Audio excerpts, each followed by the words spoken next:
What a life, eh, freak? 1 minute you're playing 21 and horse on the courts in Harlem, and the next moment you're in the showroom, configuring the gunmetal and graphite exterior of your luxury car and your iPad mini. Oh, I bet you get a crazy crowd when you drive that car around the block in the old neighborhood, huh? Yeah, I'm living the dream. Mad pandemonium. But folks from back around the way are real proud of me. Yeah, I hear you. Local kid makes good. You know, it kind of reminds me of when I took my tech stock public and I rang the New York Stock Exchange bell, and my mom's friends called her up and said, "Maggie, is that your son on Bloomberg News this morning ringing the bell?" And my mom says, "Yes, sirree, Bob, it was him." That was a great moment, freak. And you know, our lives are like a pearl necklace of great moments, all strung together with the finest silk thread of memories. And we have to be very careful how we cultivate those pearls and we thread that necklace. Does this meeting by any chance have to do with Vic Van Leer? I grew up in the burbs, freak. I wasn't poor, upper middle class, comfortable. My daddy worked as an accountant for one of the largest insurance firms in the country. Smart with his money. Mom didn't have to work. I went to boarding school. And then my dad died of a heart attack when I was a freshman at MIT. I was a movie geek, wanted to be a civil engineer, but I made my fortune by becoming a hybrid of both those interests. My dad didn't want me to be an accountant. Oh, listen to this. My best friend was a guy named Isidore. Yeah, we called him Izzy. He was one of the smartest human beings I have ever met in my life. I mean, Izzy was taking second-year college calculus courses as a high school sophomore, right? Straight A student, full ride to MIT. Izzy had the world at his fingertips. But he was always looking for trouble, and trouble found him. He ran with the wrong crowd. And when we got to MIT, he got this great job working for a financial consulting firm in Boston. But every weekend, he would fly to Vegas. You see, Izzy had a system for counting cards in Vegas that had the big casinos on the Strip. Oh, stymied. He would come back to MIT with suitcases filled with $200,000 in cold cash. What? Yeah. So your man Izzy was getting hit off like that? Like a fat rat in a cheddar cheese factory, freak. Okay, so what happened to this dude Izzy, because he's dope? No, not dope. Dead. After he'd been missing for 3 weeks, the Nevada State Police never found hide nor hair of Isidore. And our friendship took a hit when he asked me to hang out with him in Vegas, and I said I wouldn't do it because I knew he was on a dark and twisted path in his life. And yes, he was my dude.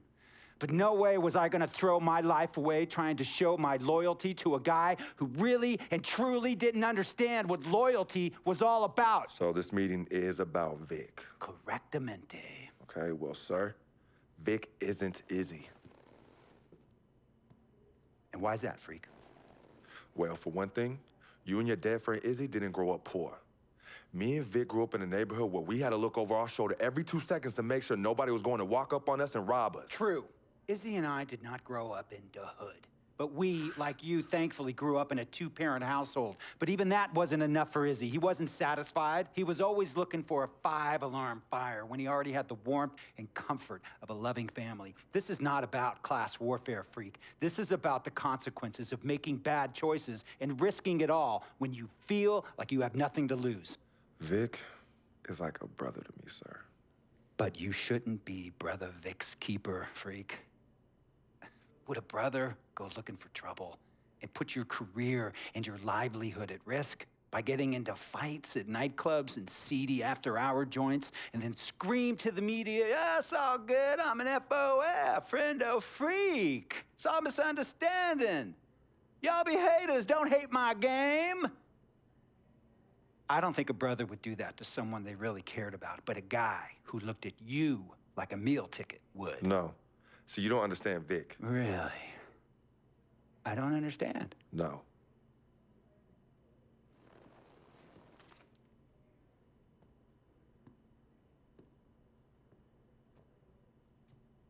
Look, man, it was a misunderstanding with the guy in the next VIP booth.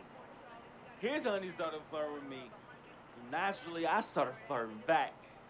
Next thing I know, Captain Cornball's off my grill piece beefing. Next thing he know, he got a two-piece and a biscuit on his left eye. Hey, I don't know who hit him. And it damn sure wasn't me. Hey, Captain Cornball's mad because I'm an FOF, friend of freak. Hey, but check this out, though. He needs to train that hottie before he leave the house, though. Yo, he's hot as ain't loyal, man. What's there to understand? Are you freaking blind? You know, I just want to know, how much did you pay your lawyers to make all this go away? Almost 100,000. Excuse me, son, I'm sorry, I couldn't hear you. I said I paid almost $100,000. Exactly. And if you keep riding shotgun with Vic, you're gonna go broke. Quick, fast, and in a hurry. Look, Vic is my friend, and I grew up with him. How many times I gotta tell you, sir? Freak, this is not a request. I am not asking you to do this. I am telling you to do this. And the first order of business is that Mr. Vic Van Leer is banned from traveling with you on the road. Vic is banned from the locker room. And Vic is banned from this arena. And if I catch this guy, Vic, in or anywhere near the facilities, Mr. Vic Van Leer will be arrested for trespassing. Are you serious, sir? Brother, I'm as serious as cancer. We all know that can be deadly. You know, when me and Vic were kids, playing summer tournaments at the Dome, we always imagined making it to the pros, right? And after the crowds left, just a street light was on the court, like 11:30, 12 midnight, even 1 in the morning sometimes. We used to practice player introductions, running on the court, giving dab high-fiving the teammates. Vic, he would act as an announcer.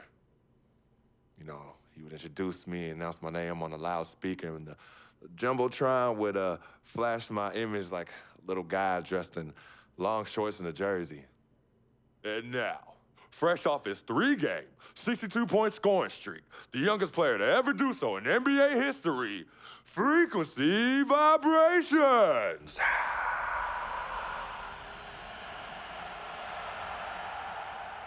So me and Vic would sit in those empty bleachers at the Dome and dream like nobody's business. And now I'm living a dream. For real. And in so many ways, Vic was part of that. Please, listen to me.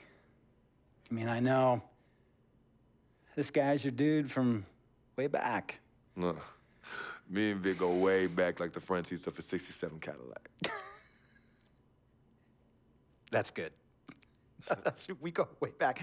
Did you say front seats? Front seats of a '67 Cadillac. We go way back like the front seats of a '67 Cadillac. Well, do you have any crickets? I'm gonna be the hit once again at Herbie Allen's Sun Valley Shindig because my fellow billionaires love it when I walk and talk that talk. So that almost sounds... No, let me tell you exactly what it sounds like. I respect, admire, and most importantly, love you as a human being and a role model. But I pay you a lot. And I mean, I pay you a lot of money to play for my team. And I am in this game to win it. And you can't win it with an albatross around your neck like Vic. So Vic is done. History. And here's some more lingo that I picked up from a former megastar who used to play for me several seasons ago. Thought I would never release him until I did. And now he's the 6th man on a struggling team in Venice. And yeah, I'm talking Venice with the canals and the gondolas and Harry's bar, not the street ballers next to the fortune tellers on the beach in Cali. This guy used to tell me when he thought there was a player destroying our team, don't be a hero, cut that zero. And that is what I am telling you about Vic, freak. Don't be a hero, cut that zero. The only thing Vic brings into your life is headache. and unwanted and unnecessary negative attention, and it will begin to affect your mindset. And when it affects your mindset, it's gonna affect your play. And when it affects your play, it's gonna affect my team. And when it affects my team, it's gonna affect my money. And if it affects my money, Google Translate will become your new freaking friend. I want a championship ring, freak, and I want you to help me get that ring. And banners after banners hanging from the rafters in this arena. So, freak, hear me clearly and hear me good. VIC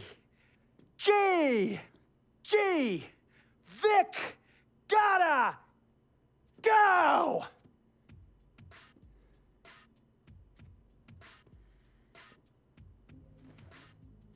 Handle your business. And remember, that contract you signed contains a morality clause, a very important clause that revolves around your conduct on and off the court, and how it can negatively impact my team. Now, I don't want you to have to learn Italian or Croatian as a second language. And hey, playing pro ball overseas, there's nothing wrong with that. But the arenas are nothing like this, nor will the money be the same. And on top of all of that, this is the US of A, the greatest freaking country in the world. Ask yourself, is VIC worth all that? Think about it. Think long, think wrong. Tell you about Vic. He has his bad rap. It's not, and I understand some of his judgments might shadow his actual character. He's not that at all. Man, Vic, let me tell you something. We actually, we have love for each other. We're brothers. Blood couldn't make us any closer at all. I mean, he has so much loyalty to me and to my family. You could see even Cece, has issues with him, but he still loves her. He still loves her.